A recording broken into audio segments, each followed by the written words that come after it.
Sugod karong Hulyo 18, sugda na ang temporary ug partial closure sa underground tunnel sa Cebu South Coastal Road.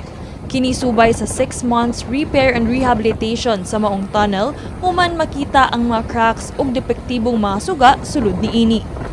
Saysay ni Attorney Kent Hongoy, Assistant Department Head sa Cebu City Road Management Authority, nga posible untang malikayan ang pipila ka mga aksidente sulod sa tunnel kung kompleto ug mugana ang tanang suga niini.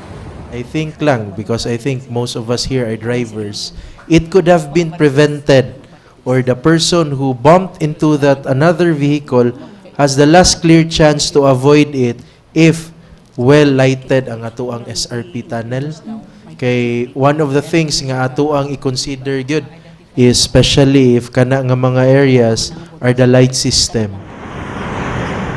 Gawas sa pag-repair sa mga crack ug pag-ayo sa mga suga, plano sab sa RMA nga pintalan og reflective white paint ang tunnel. Gani tungod sa posibilidad nga makaapekto sab sa dagan sa trapiko sa kadalanan sa dakbayan sa Talisay ang maong road closure, dunay mga mitigation efforts nga giandam ang City of Talisay, Traffic Operations and Development Authority kon City Toda. Based sa among makita sa kamera sa mga CCTV ug asa nga portion sa SRP ang taas og tanggong ang sakyanan is among i-automatic i-adjust ang time.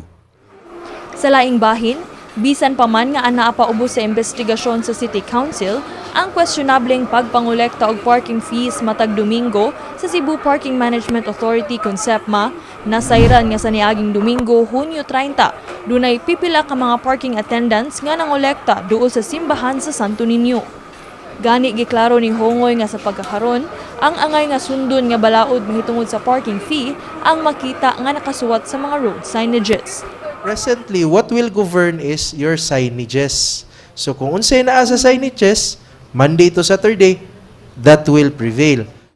Kini si Queenie Huligon, alang sa MyTV, Cebu.